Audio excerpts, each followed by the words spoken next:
vacation. Painkiller Nearly, episode 199. So I asked Taylor for a first topic, or the gang, and Taylor's like, no, I haven't been keeping up. I love it when I'm that guy, right? I've been that guy recently. I was gone for 2 weeks on my paramotor flycation thing, and it's like, no, I have no topics. I've been completely unplugged from the world. It's been fantastic. Love it. Is that where you are? It feels great. Yeah, it's like when you're on Twitter or the internet as a whole way too often, you just get sad. Like, you're just like, man, everything's so out of control. Even though it's really not out of control, you just get that feedback loop of it. And just disconnecting from that, even for like a week, you're like, oh, man, turns out in the real world, most people are pretty okay. Like, most people aren't this obsessive one way or the other about not just politics, anything. Like, it's pretty nice. So I totally understand. I've just been enjoying my time getting sunburned, which will peel into a nice pale, and I'll be back where I started. Aren't you Italian? Well, Accutane really messed my skin up. My ability to tan changed dramatically when I was like 14 and I took it. And so now I don't get nearly as dark as I used to. But I also get a pimple. I think I had a pimple in 2006 last time. So it's pretty great. The great pimple of 06. We all remember. Yeah, I'm the opposite right now. Not that I have great topics, but this weekend and late last week, I went to my mother-in-law's memorial service. And that involved a bunch of driving and a bunch of sitting around. Like, not the memorial service itself, but we're at the house, like, dealing with things, identifying trash or whatever. And I ran out of internet. There weren't any news stories. YouTube didn't have enough videos for me. And Reddit didn't have enough stories. And I just got bored of everything. It was a miserable existence. Yeah, I checked Twitter a couple nights ago.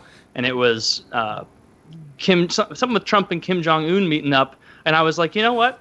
I'm so glad I don't give a fuck about this right now. I'm just enjoying my time, doing what I want, like whether it's, frolicking on the beach, eating crab, which I haven't had any crab yet. I even texted you guys earlier today saying, can we do the show at 6 so that I can make sure I get there with crab? Because I don't want to get there before it closes and have them only have enough time to make me 2 to 4 pounds. I'm going to order at least 6. And so I'll send a couple pictures of that. It's going to be the girl I'm here with. She's going to get to see a different side of me at this restaurant, and we're going to see how it goes. Because I warned her. I was like, the way I eat crab isn't the way you've seen anyone eat crab before. She's like, I'm sure it's fine. I'm like, when I order the 3rd double pound size, you might be, asking questions as you're pushing the shells back onto my side of the table. So we'll see how that goes. Is this a girl that's a potential romantic girl? Yeah, she's definitely a romantic girl. Yeah, definitely. Very interested, like her a lot, and she's great. We've been having a blast. That's cool. So are you down there with just her? I don't know why I had this idea you're down there with your family. That's not right? No. So my dad owns a home here in this area and then also in St. Louis, and he bounces back and forth. And it just so happened that this was a time where he wasn't here, and it would happen to be this time that I could go. And so I think like 2 days after I leave, he shows up. Okay. Which means I got to do a lot of cleaning tomorrow. But I'll be back for PK on Thursday. So yeah, I'm having a great time. I hope some of this tan sticks, and I don't look so pale, but who knows? I don't look too burned right now. I don't think. I feel like I've put on 5 pounds of beer and cheeseburger and shrimp weight. So I'm going to really have to go hard to make up for this. But yeah, I'm having a blast. What's new with you guys? Not swimming. I've been cooking a lot of shrimp lately. That's something that I've added. I've been swimming, so.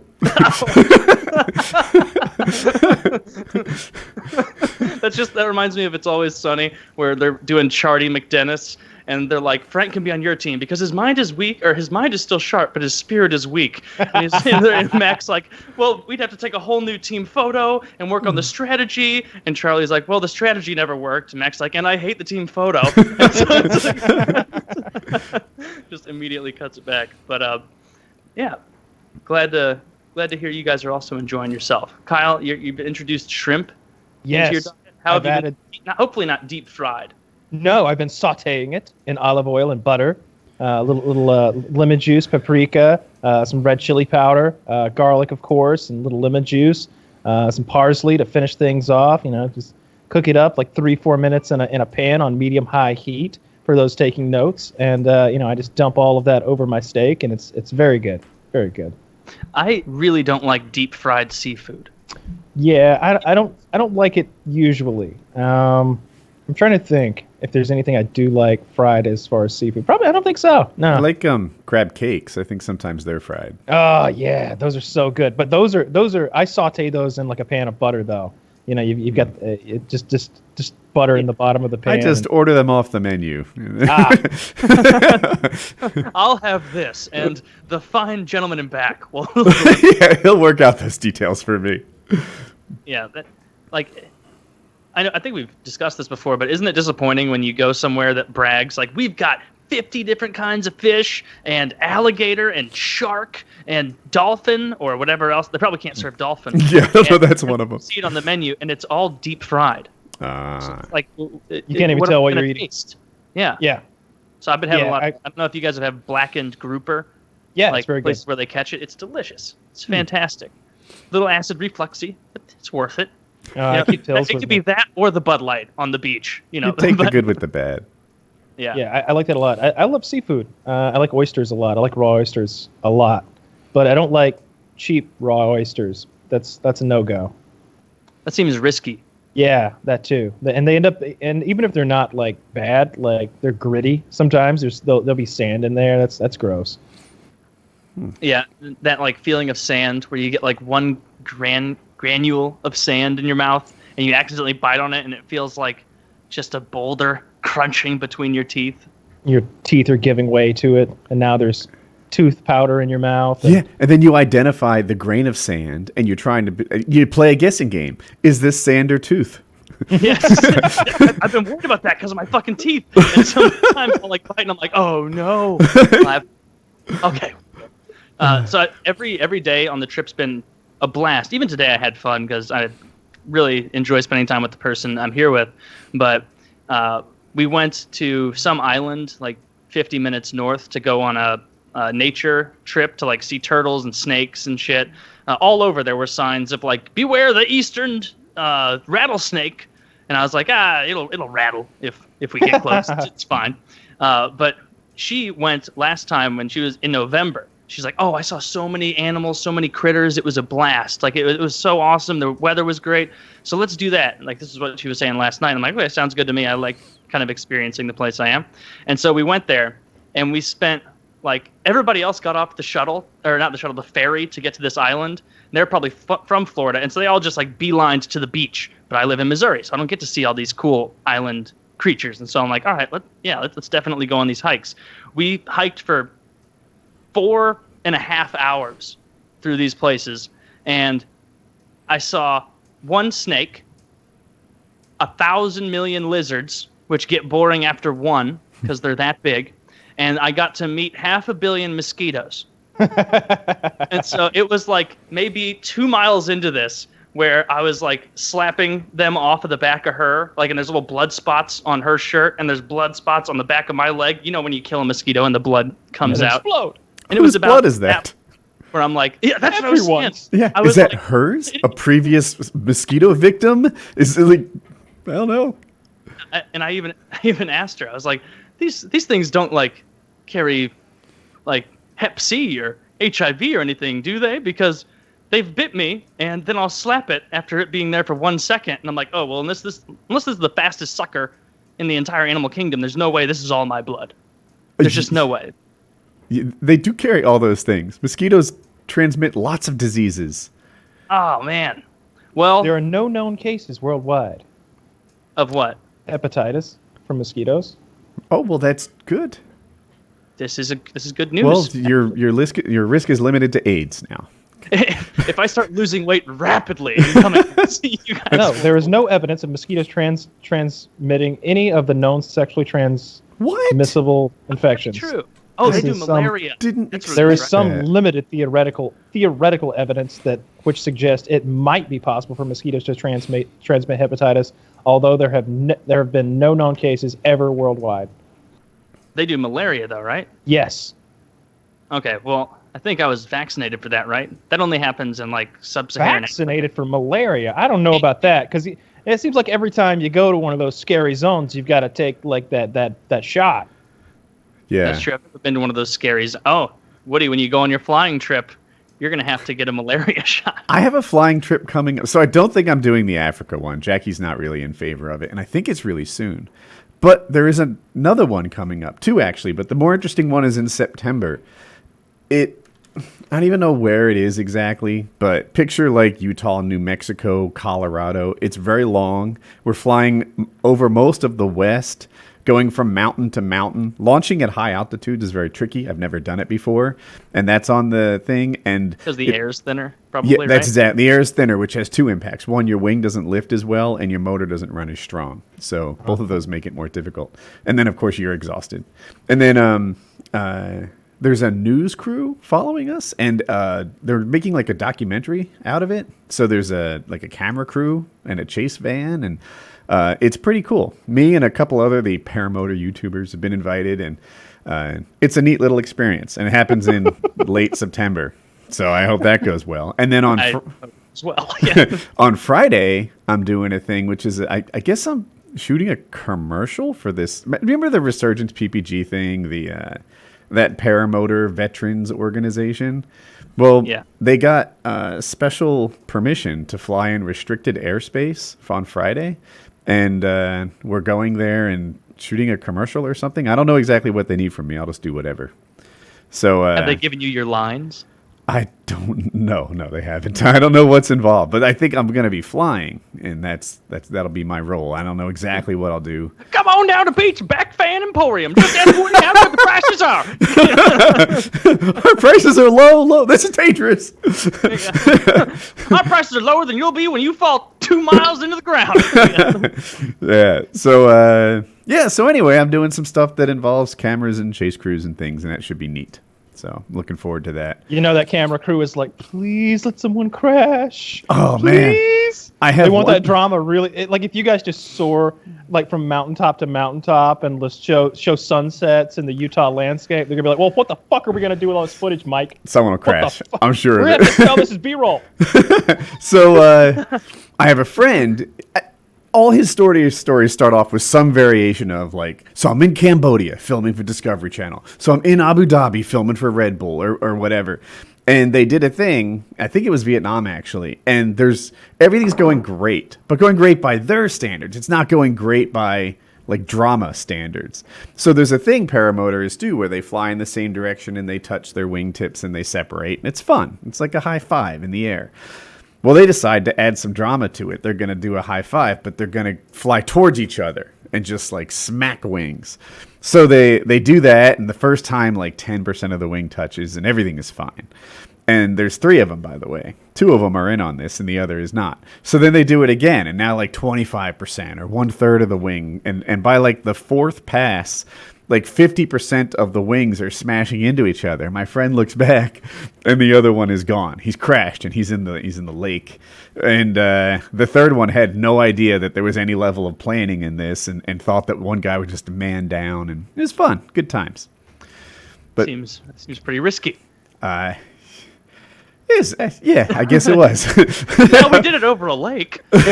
Which, like, on one hand, you think that's safe because the impact is less dangerous. But most people die from water. That's the number 1 killer. You'd think hitting the ground would be the number 1 killer, but it's not. It's drowning. It's the number 1 crippler. Yeah, you've mentioned that The before. number 1 crippler is a spinning prop. That usually during maintenance or something, you lose a hand or a piece of your face. I was about to say, isn't it supposed to spin? But you mean something going into the spinning prop, like a digit or your penis, if you're very daring. Exactly. Yeah. It's what happens is people work on their motors while it's on the ground, and this is the time the motor is most apt to misbehave because they're having some sort of problem. And sure enough, it starts off at full power, and it doesn't just come at you; it comes at you in spins. It's very hard to control. So usually it gets to your hand, shoulder, or face. Jesus. Yeah. Well, what are those blades made of? My carbon fiber or wood. Oh God. Yeah. That's not what you want. Have you guys ever been to Busch Gardens in Florida? No. I'm not sure. It's like a theme park where they also have animals. And I hadn't been to a theme park, or amusement park rather, in years and years and years. And I forgot how good you feel about yourself walking around the crowds that go to amusement parks. You know, like I decided to drop the extra money and just do the skip the line thing. Oh, because I'm like, I'm not going to wait an extra 2 hours to go on these roller coasters. I want to be able to ride them 5 times in the time it would take to wait in line once. Like, what's the point of going to a place all day if I'm going to spend 5 hours in line? There is no point. And just the feeling of elitism you get as you're in that special lane. And, you know, like the only people in there are like a kid with MS and you. and you're just parading up there. And you're just quicker you and than Oscar. him, so you jog around. You know, and it's so great. I'd never done that before anywhere with a significant amount of fun to do. I'd only done that at Six Flags once. Anyone listening, it's a must. It's a must. I won't go with cheap people. I was going with my girlfriend once, and there was another couple going, but leading up to it, I was like, let them know we're getting the fast passes and the VIP bracelets, and she's like telling her friend, and she's like, Mark doesn't know if he really wants to spend that much, and I'm like, I'm not going then.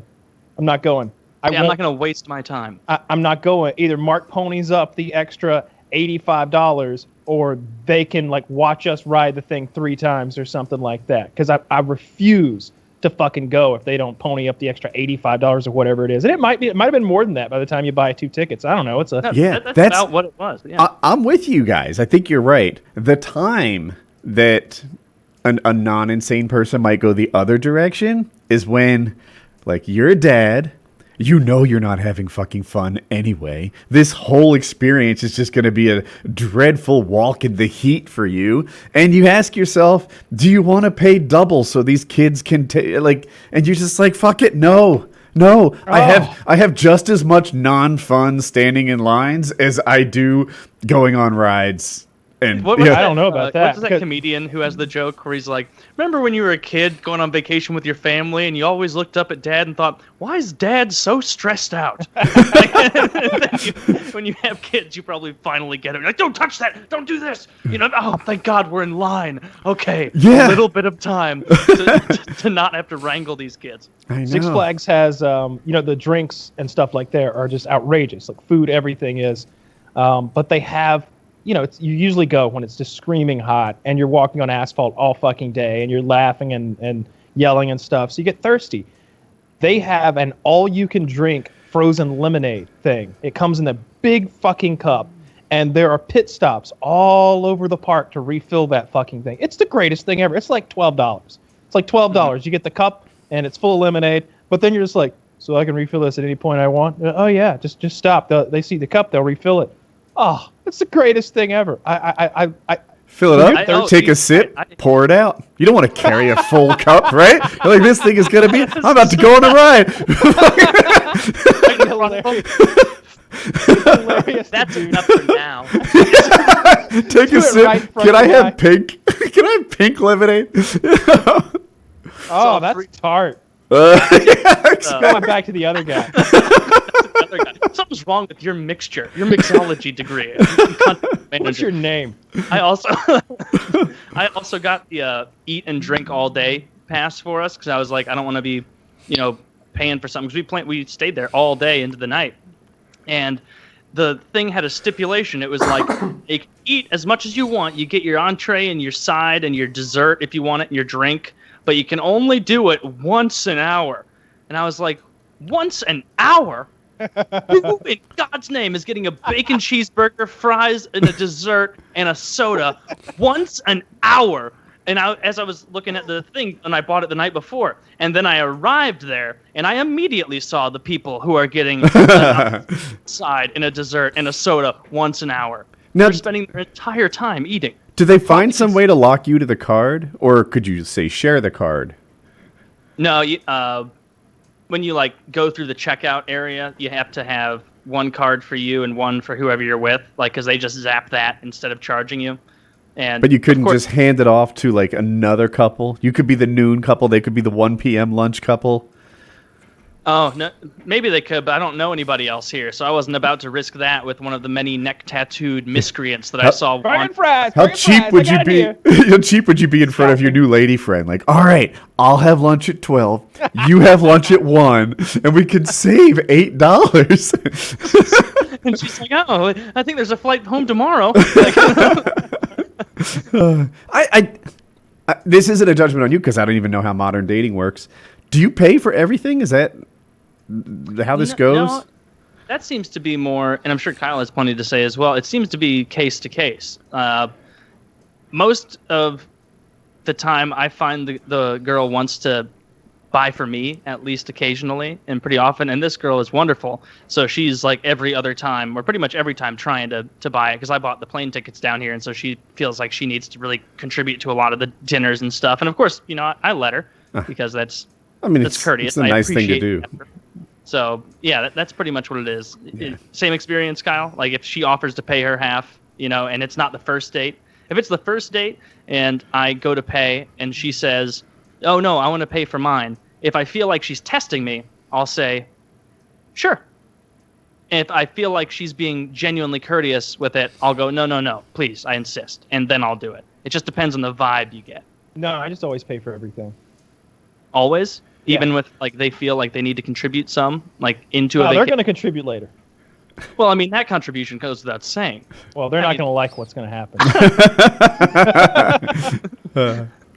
They think You got to eat a cheap cheeseburger once an hour with me, so you better be ready.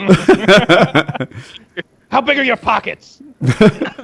You want me to put a cheeseburger in there? Good. Stuff them full. Pretend like you dropped yours and go back and ask for another now. I think it was A Bronx Tale that had the test where I could have the movie wrong, but basically you let the girl in, she sits in the passenger seat, and as you walk around to the driver's side, if she reaches across and unlocks your door, then she's a keeper. If she just sits there selfishly letting you handle it on your own, she's not a keeper. Yeah. Now, that test doesn't really work anymore unless you drive like a 2003 Toyota Tacoma. But then you're looking for what you can get. but there must be like modern variants of that test that you can use. Must be. I'll have to think. But yeah, I've never seen A Bronx Tale. That's interesting. Good. I've noticed that same behavior of like even with other guys, not just girls. If they don't lean over and unlock your car, it's kind of like that. I always do that. It's just rude not to. But yeah.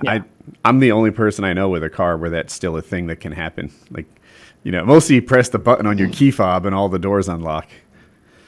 Now they do. Or some of them you just walk close enough.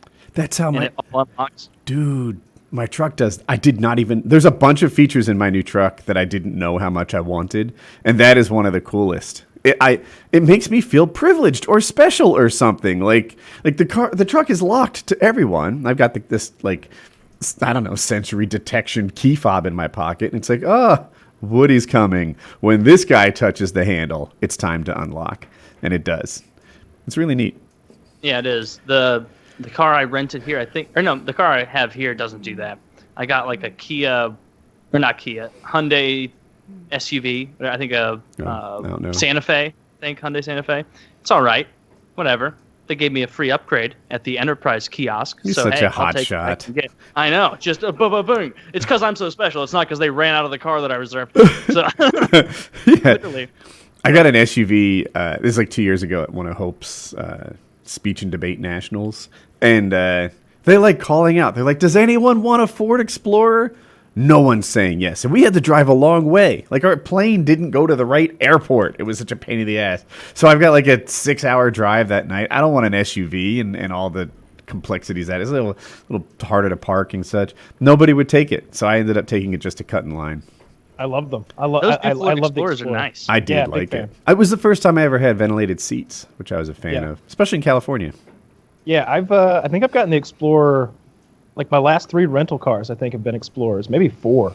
I went to Texas and I got a little piece of shit because it was just me and I had to zip 2 hours back or something like that. But like if there's people with me and luggage, I get the Explorer. I like it a lot, and I guess all the rental places have it. You probably like my truck. It has a lot. It's a F-150. Oh yeah, for sure.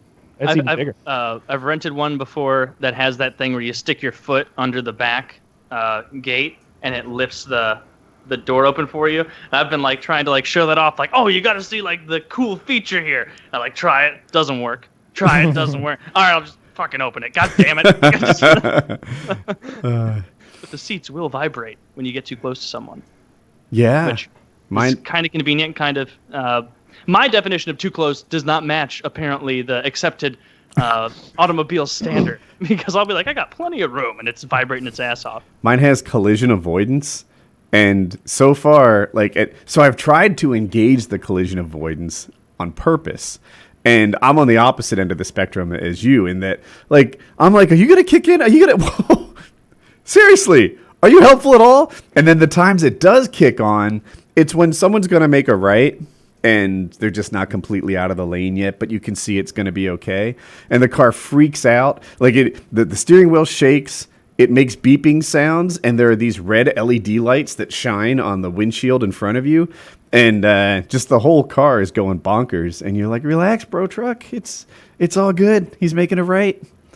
That's I used to think that a few days ago we went to Fort DeSoto, which is like a beach you can go to that's not as private as the other ones we've been going to, but it's still fun because they had like trails and shit where we actually saw cool, neat stuff.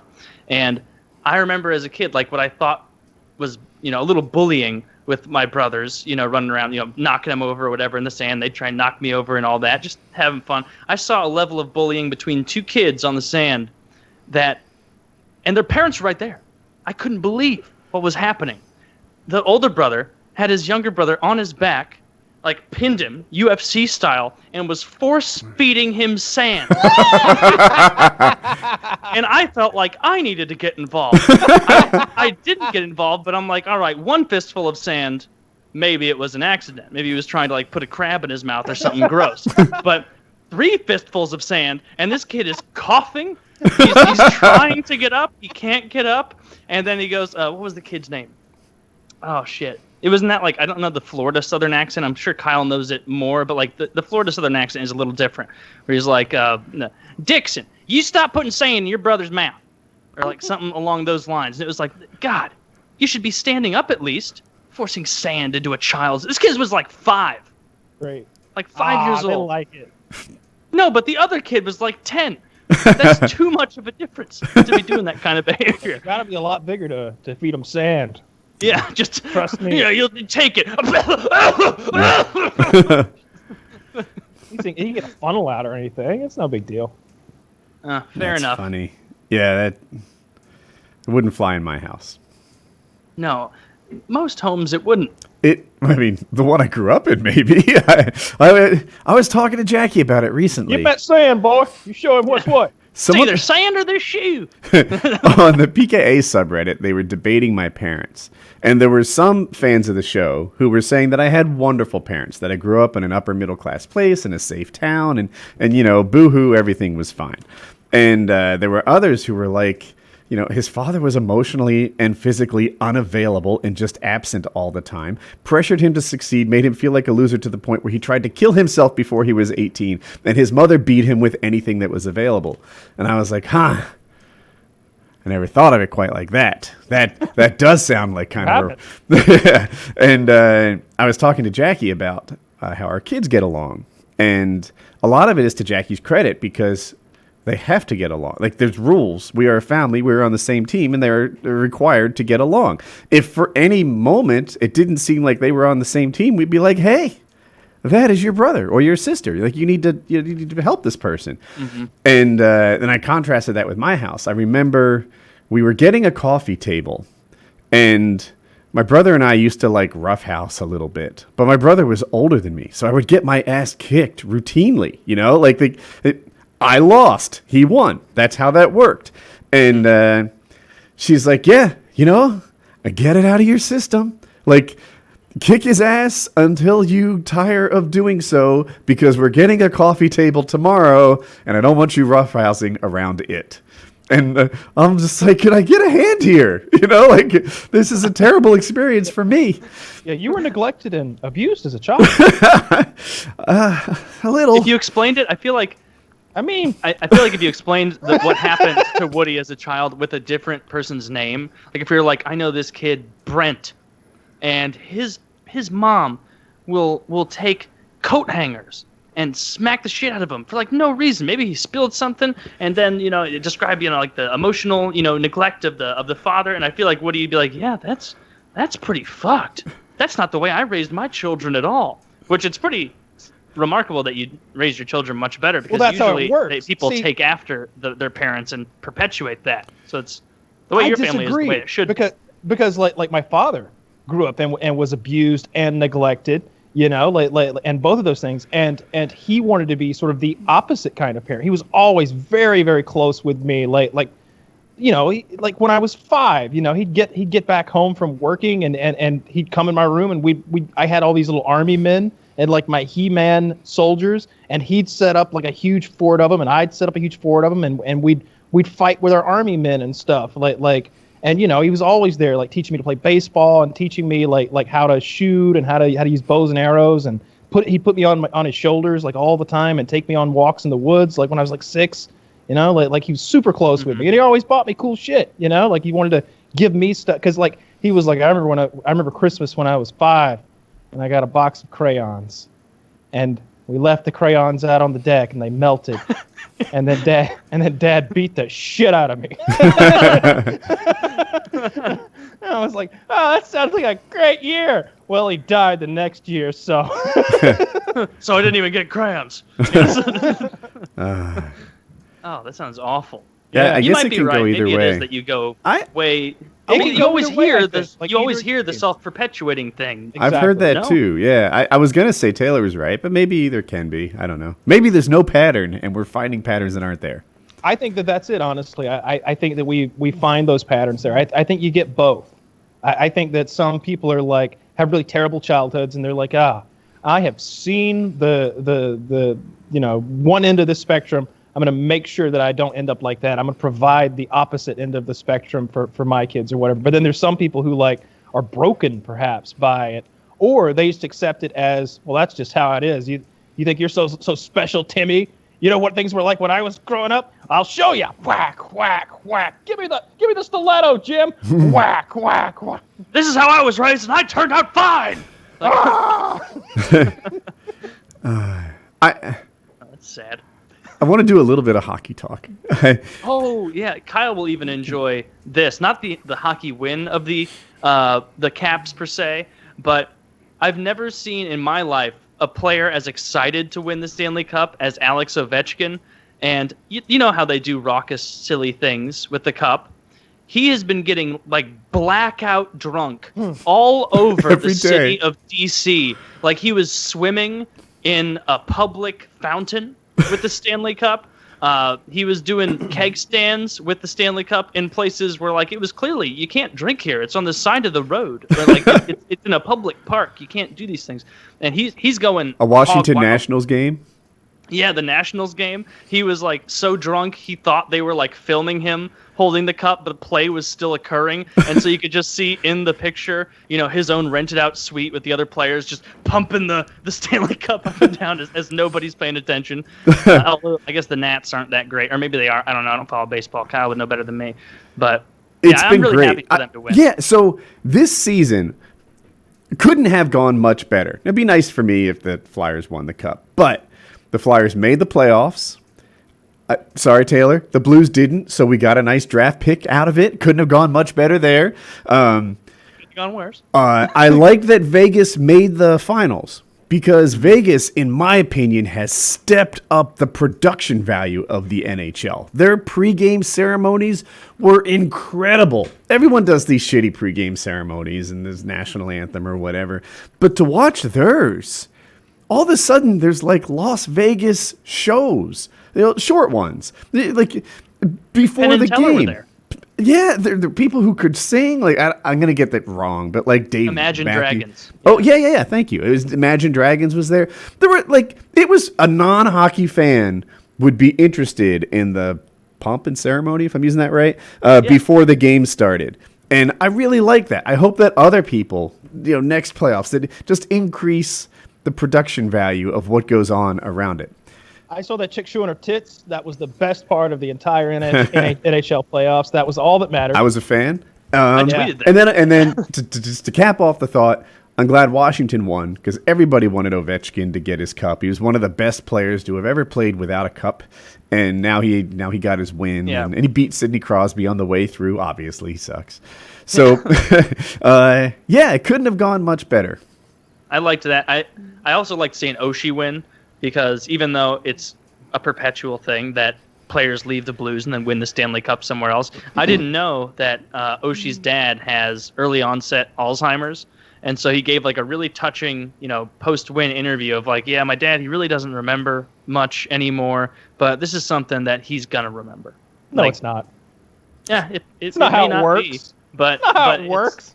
It's something that he was. It's my story. I'll believe it as I want to. You could put that Stanley Cup in his dad's kitchen, and every morning he'd be, "Oh, what the hell is this doing here?" Dude, I have no idea. Taylor was telling the things that Ovechkin's doing with it. A neat thing about the cup is it sticks around, right? So Ovechkin's name is on the cup, and next year, like literally 75 years from now, that's about how long it takes for the cup to, to go through. That cup will be a part of the story, and they get to make their own story. I think it was the Oilers who broke the cup. They partied so fucking hard. They dented the cup. They took it to an automobile repair shop, like a dent and scratch and dent auto paint job place, and better call Mako. And they like hammered the dent out of the Stanley Cup for him so they wouldn't get in trouble. Yeah, it's and it's the one dude lost it. Because every player on the team gets like a week with the Stanley Cup over the summer, and it was like maybe in like the 70s where some dude was like supposed to hand it off to the next guy. He's like, about that, I lost the Stanley Cup, and they're like, are you you lost the Stanley Cup? And he's like, yeah, but I'm like 60% sure where it is, maybe, and it's like, oh yeah, well nobody would steal the Stanley Cup, the oldest trophy in professional sports in the U.S. Like. It's cool. I like the tradition. I like the tradition and the I like things that are a little worn, right? I don't know. I've got a couple scars on me that I think are part of my story. My paramotor is beat, and yeah, of course it's beat because I freaking fly the thing. I've got a lot of things that have some wear on them that I think are better because of that wear, and that's how I look at the Stanley Cup too. And like the mistakes on it, like from I guess the 40s or 50s. Because they hammer and engrave the names of everyone who wanted in there. At one year, they couldn't find an O for people's names, and so the guy who was doing it just goes, "Fuck it, we'll use a Q." And so everybody's name was O, just had a Q in it. Jesus, and is this a trophy or a sign outside a church? That's great. If we just use the 6 as a G, people will get it. Oh God, people will get it. Shit. With the Stanley Cup, it's a lot. It's just neat how much history is on it. Yeah, I agree. And then Kyle, did you watch the UFC fights at all? Yeah. The whole CM Punk fight with Mike Jackson was my favorite, not because of the fight. Really, but because of Dana White's reaction to the fight. It was hilarious. See, the UFC has something that no other sporting organization has. We've talked about how it's cool that the fights happen and you usually know who won and who lost. You can although it was a little tight with the Romero fight. However, Dana White speaks his mind in a way that no other sports owner or even team owner dare speak his mind. So basically, even what Mark happened, Cuban Taylor, is muted by comparison. Oh, Mark Cuban will get fined the fuck out of Mark Cuban if he said this about one of his players. He can't, so the CM Punk guy is like a professional wrestling guy, WWE, who wants to get into MMA. He's had one fight before, it went poorly for him. This is his second fight, and for some reason they put it on the pay-per-view. He's like the first fight of the night on the pay-per-view card. And he's fighting this guy named Mike Jackson, this black guy who's also 0-1 in the UFC, but has a much better pedigree and is an okay fighter. He's the worst fighter in the UFC. So I'm not an expert on that. I didn't really know this guy beforehand, but everyone says CM Punk is finally in a match where maybe he has a shot. Because this other guy, fighter in the UFC can beat up a WWE star. Is what we found out. Yeah. And so that's what happened. But Mike Jackson is showboating the whole fight. He's being a real scumbag about pummeling CM Punk's face in to the point where he has to get a facial CT scan, but he didn't finish the fight. And Dana White really let him have it in the post-fight interviews. He's just like, I don't know what that guy was doing before he was fighting, but he needs to go back to that now. He fired both of them. CM Punk, by the way, CM stands for Chick Magnet. CM Punk got fired because he's 0-2 now, and you can't start off a UFC career like that. The other guy is now 1-1, and Dana White is like, you know what? You suck too. You're fired as well. As far as I'm concerned, you're 0-2. Yeah, that's a quote. As far as I'm concerned, that guy's 0-2 also, and they're both kicked out of the UFC for sucking too hard. So, just to like catch me up a bit, what was it about this fight that he was so livid about? He was showboating, not finishing the fight, just being silly, dancing around, using silly punches, just kind of being an asshole. Not taking it seriously. Exactly, yeah. And meanwhile, like, people are paying to watch this fight. You know, they're not paying to watch his antics. Were people like booing in the crowd? Like, what the fuck? This isn't WWE. I think CM Punk had a home crowd. Now, I didn't actually see this one. I only saw the prelims because I was at my mother-in-law's, and it's hard to see. But I think CM Punk had a home crowd, so they would probably. Well, that sounds pretty funny. I'll have to look that up on YouTube. Yeah, I do like that about Dana White more than commissioners of other leagues, where no matter how ridiculous it is, I think even Gary Bettman of the NHL, when Brad Marchand licked the face of Killorn, had to be like, there's no need for that here, and we'll be thinking about what to say to him. Whereas like Dana White would have been like, no, you can't lick people's lips and face and nose in the middle of a playoff game. You're out. Like I like that about him. It seems like he's the king. I love that he fired both of them. No eye gouging, no groin shots, no licking. God damn it! I want to see the Cleveland Browns play the Houston Texans, and then for the commissioner to be like, you know what? They're both fired. This is ridiculous. You're done. How many more years must I suffer the Bills? Just no more. The Bills made the playoffs, I think. Oh, they may have. I don't follow the NFL. Yeah. I didn't even follow them when the Rams were here. Yeah, it was an interesting night of fights, I guess. But Dana White is always the most interesting thing. Holly Holm won her fight, which is good because she had lost like 4 in a row or something. I don't know. Who's the queen bee of women UFC now? There's 2. Well, there's 3. There's Rose in her weight class. She's the champ of her weight class now after defending her belt against the person she took it from. And I'm spacing out on the Brazilian badass's name. Amanda Nunes. Yeah. And then Cyborg is the 145-pound champ. But there seems to be only one fighter in that division. Because everyone else realizes Cyborg is in that division. And they'll take their title shot and then never fight in there again. Yeah. What's the heaviest women's 145. Division? Yeah, Cyborg is the biggest, baddest woman. How long until they have to ratchet that up? Or will they ever? That person might have been born at this point, but they're somewhere terrorizing a Japanese village right now. They're not concerned with the UFC. I see it playing out like this. Cyborg will eventually either retire, that won't be soon though, or more likely she'll get busted for steroids, and then that will just end that whole division. She said she was... Right? She got busted for a diuretic that's banned, which is usually used to like get steroids out of your system, and then there was a lot of controversy over how she got that in her system. But they've never popped her for like testosterone or something like that. I remember it differently. Like the more recent one, she got busted for something that also has a use in birth control. And she said that that's why she was taking it. It had to do with that. And then previously, before the UFC, I think she was straight up busted for roids. Am I wrong about that? The birth control excuse actually makes sense. Like some progesterone or something. They always make sense. The person who concocts the excuse usually knows what they're doing. They hire an attorney to help them create their excuse. Professional excuse maker comes in and like, well, that makes sense. It's supposed to. Yes. We spent many hours. They pay me $700 an hour to make excuses. It's like if you're ever drunk driving. Here's what you do if you're drunk driving, right? You flee the scene if you have a crash. You flee the scene immediately, and you head to a bar, and you start drinking, because the penalty for leaving the scene of an accident is quite minor. However, the penalty for drunk driving and hitting someone is rather severe. So I've never heard that before. That makes a lot of sense. absolutely it does. So you just pull in, your car's triple parked, you're just getting tanked. Smoking. Yes.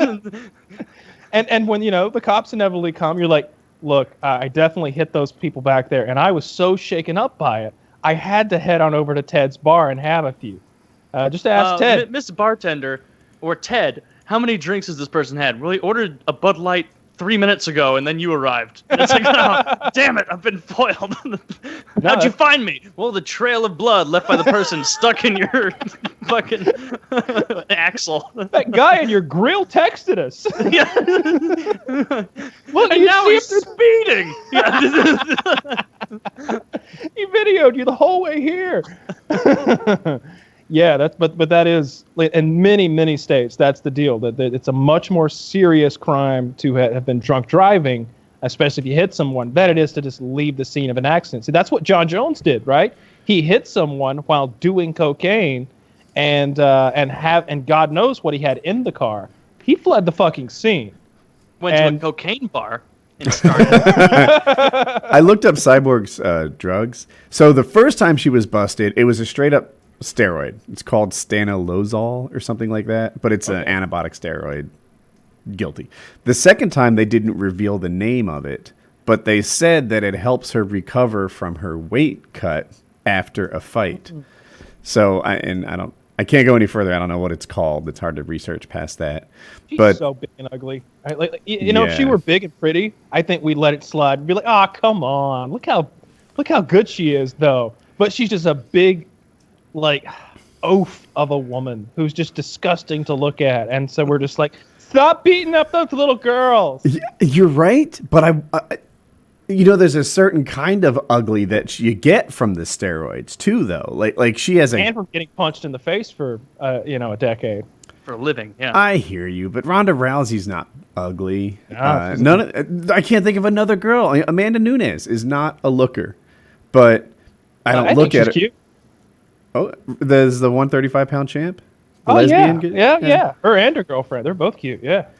Okay, to me, I don't find her to be really a looker, but she's a normal-looking, regular, in-shape athlete. She's fine. But Cyborg, man, she looks like fucking Jigsaw. She's so ugly, and I think her bones grew in a weird way from the drug abuse. Doesn't look like a human being anymore. Yeah. Yeah. Fuck her. I don't care about Cyborg. I wish someone would beat her up. I wish they'd make her fight a man. Everyone else who fights her has to fight her, man. Put CM Punk in against her. That's the fight. That's brilliant, Kyle. You know what? Pitch it to Dana. He does shit. You know who would do it? It's not Strike Force. What are they called? Bellator. The Utah Bare Knuckle Boxing League.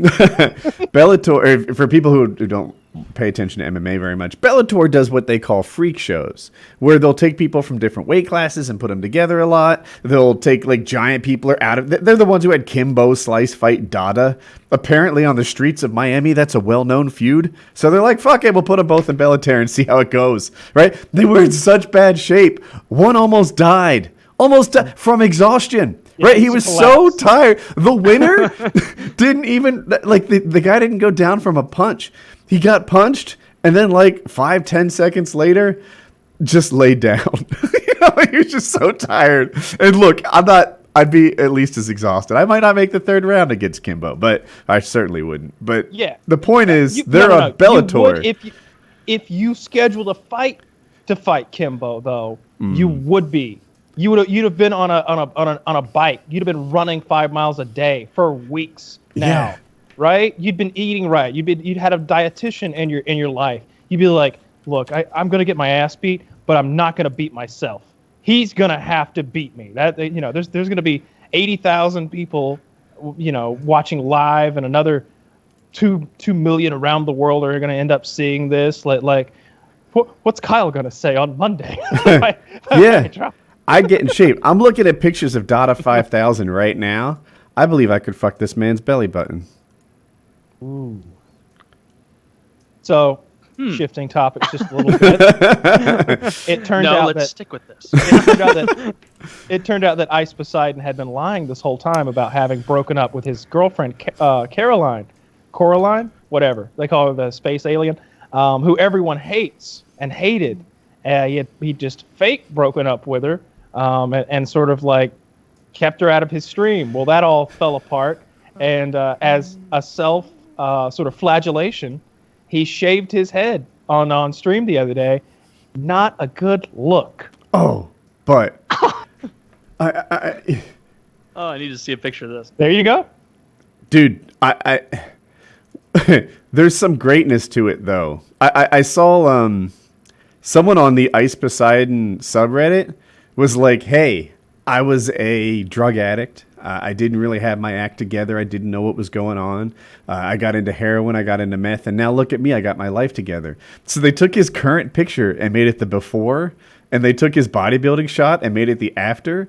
And Reddit was just like, "Congratulations. Good for you. You really cleaned things up." Oh, that's great. Oh, that's great. Yeah. Wait. How was he faking having broke up with his girlfriend? Because I'm almost positive that he was flirting with girls and trying to get with girls throughout his streams. For sure, yeah. Apparently he was not faithful to her. He was just still fucking her. I don't know. You kids and your modern relationships are very confusing to me. But yeah, I guess that's the deal. He was just he likes her.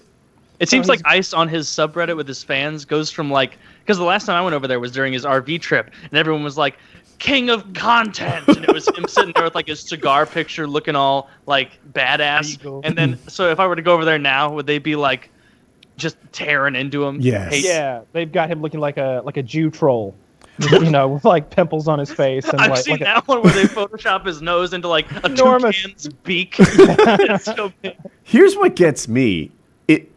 So look, I don't know if I can't tell if their hate for Ice, a lot of it is just for the memes. I think there's a portion of it that is just for the memes, though, right? Some of them aren't genuinely mad, and they're ready to forgive him as soon as he does something fun enough, right? And then some of them might be genuinely mad, but what shocks me is they seem to be mad that he's bad, right? They're like, all this time, Ice was being dishonest with us. Humph. Or can you believe that this guy cheated on his girlfriend? He's bad. And I'm like, oh my God, who did you think you were watching all this time? He has vulnerable people bobbing for apples and questionable liquids. You thought he was good all this time? I'm starting to think he's not as principled as we were led to believe. Thank you. That's what I'm looking for. Yeah, that's their argument, and I'm like, this is the show that Ice puts on. That's welcome to the Ice Poseidon live stream. He's never been pretending to be a good guy. He's just king of content. What's his flavor of the week right now? Is he still doing an RV thing? Is he? I saw something about him buying a house or renting a house with someone. Yeah, he was looking to rent a house in Florida and do a streamer house for a couple weeks. Looking to get a place that was $250. That was $1,200 a night or $2,500 a night or something crazy like that, and then to split it with 5 or 6 other YouTubers or streamers or something like that. Which it's a good idea. That'd be crazy. It'd be a fun thing to do. He invited Only Use Me Played. Yeah. Oh, neat. Is he gonna go? I haven't heard anything about that. No, that he'd have to come up with $300 a night. Blade. Well, they're all gonna be making. That might be a really good investment. Right?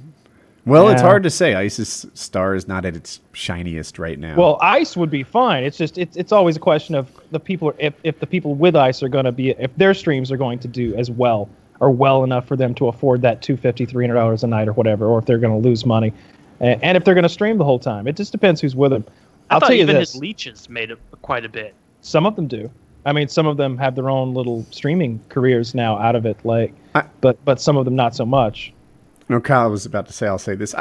I believe that Blade would do well in Ice's universe. I think that the fans would like him. I think Blade is very likable, and that he's a funny if he were to roll the dice on this, he would come up a winner.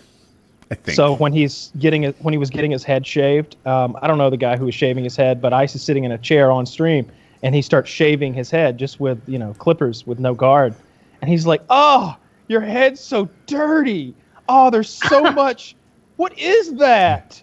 Oh, there's so much loose, flaky skin all over it. You've got to wash, dude. You've got to wash." He's like, and Ice just keeps going, "It's not that dirty." It's not that The guy like smells. He's like, "Oh, that's terrible." Like his head was just covered with like a flaky dandruff skin that like if you ran your fingernails over it, like it'd just be popping off and like shooting everywhere because he doesn't ever shampoo his goddamn head.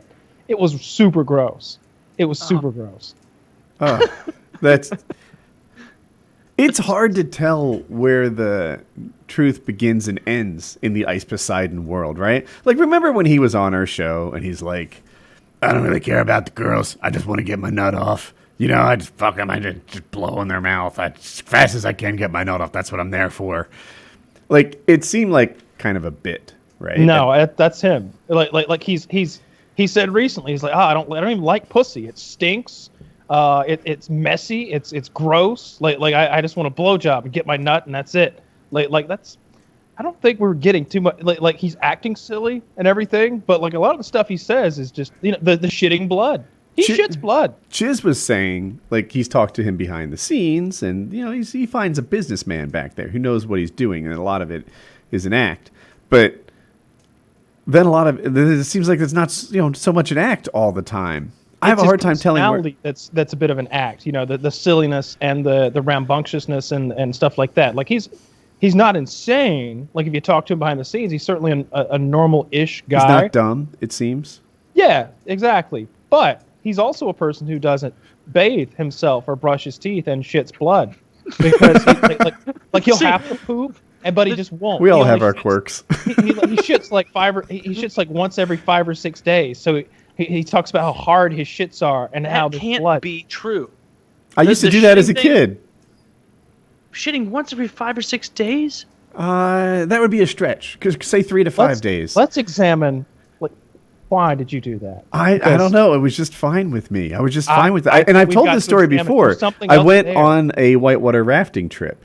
At the beginning of the trip, they explained that if you need to poop on this is a bucket. It was like a drywall 5-gallon bucket, where the mud would be in. And they're like, you poop in this bucket, and then you take it to the Colorado River, and you clean out the bucket, and it's ready for the next person. That was the procedure, I think, in the 90s. And I was like, well, if I routinely go 5 days without shitting, I can go 7, and did. Was there ever a point where I'm just wondering the psychology of not pooping. I always poop once a day, every day. And so something must have happened to you that you were going 5 days. I feel like maybe you had a poop accident or like you pooped on a toilet seat or something and you were beaten. And then from then on you were like afraid to poop, or pooping became a bad thing in your head. I don't know. A dirty thing. I have told the story where my mom beat the shit out of me, right? And I've told it on the show. Maybe it doesn't ring a bell. No, I was beaten for some other reason. I can't recall what it was. And that's so stupid. And my bed was in the corner of my room. And as I remember, right, between the wall and the bed made its own corner. So I'm in that corner cowering as she beat me. And as she's beating me, I shit myself. And my thought process was, oh no, like this is just going to get me beat even more. But that's not what happened. Nailed it. What happened was it stopped the beating. She had empathy for this. And she was like, well, if anything, wouldn't that make me a happy pooper? Right? No, this would associate pooping with Mom, I've got to poop. Like, oh, damn it. He found my Achilles heel. So now prior to this, I can only believe that it was after this incident that you began this cycle of only pooping once a week, because maybe you were saving the poop like a bubble shield in Halo, right? That you could just roll out anytime you were being disciplined. I'm using air, Well, I'm Kyle, using air quotes. I was a very bad kid. I deserved all these beatings. Yeah, maybe you're right. I don't really recall like when it began. It was just, one of my superpowers, I controlled would love pooping. to have you see a therapist, especially a hypnotherapist, because God knows what they'd find. If they take you back to like your childhood bedroom and like, what do you see? There's a little boy. He's crying. Stiletto holes all surrounding him in the drywall. There's shit everywhere. A window scraper lodged above my head. Mere inches. Yeah, the window scraper is one of my least favorite beatings. It wasn't a window scraper. It was like a dozen of them held together with a rubber band. Yeah. Like what a real estate agent has with like her contact info. That's exactly it. Yeah. She was a real estate agent, and that's why she had them. Yeah. That's it. Yeah, that one I really didn't like. I didn't do my homework. And the teacher brought in my mother to talk to her, so she could not have me as the level of, like, I don't know, misinformation between them. Like, oh, yeah, the teacher says I don't do my homework, and it's A-okay with her. No, so she brought in my mother, talked to her directly, and then it was after school that my mom got there. She had, like, a prime parking spot. It wasn't out in the back. So we're, like, across the street from across the one lane of parking, if that makes any sense. You're right in front of the front doors of the school. And everything had been going okay. My mom was thanking my teacher. They both seemed pretty civil, right? They were both of them under control, and both of them kind of on my team to help me be a better student. And then the second I shut that fucking car door, she's there with all these goddamn window scrapers just beating the fuck out of me for making her look like a bad mom. And I was like, Mom, it's not you, it's me. I'm the one not doing my homework, and no one thinks less of you. That I didn't like that beating.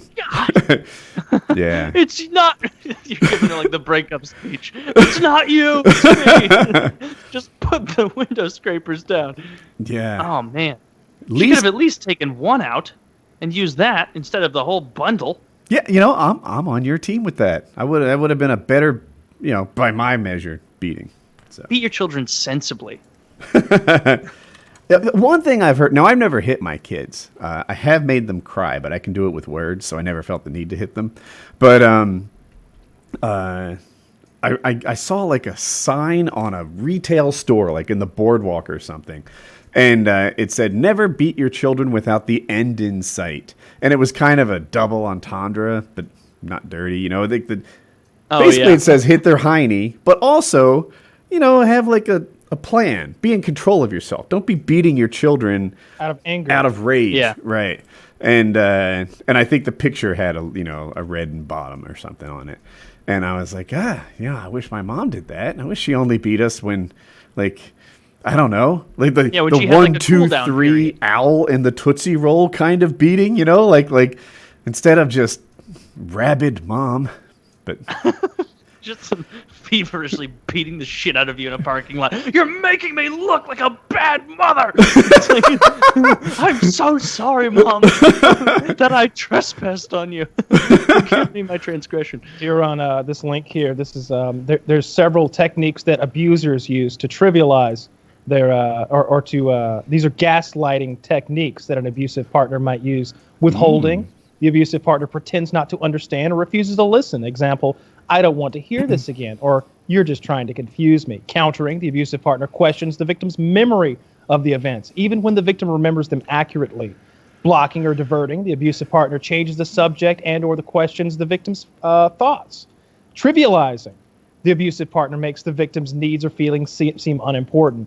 And of course, forgetting/denial, the abusive partner pretends to have forgotten what actually occurred or denies things like promises made to the victim.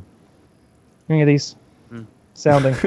Actually, I was expecting one of these to really nail it, but no, I don't know that these are right. You were a bad kid. I wonder if you brought up specific results, if specific incidents of beatings, if she would implement some of these techniques. She did tell me, like, she's like, make sure that they know that you were bad. My wife did not like that. No, Shit. I don't like it either. Because I don't like that either. Nobody because does. Unless you're Damien, like you're literally the son of Satan, and you're like, now that we're home, mother, you get to see the real me. Like, unless you're like self-aware of your evilness, like then there's no badness. You're just you need some You're just a some kid. good parenting, some guidance, maybe a long talk and then we go get ice cream after. Yeah, that's not how we Not- did it. Not beating the literal shit out of you. Jesus Christ. The literal shit. That's rough. Yeah. I knew there had to be some kind of psychosomatic reason for someone only shitting once a week.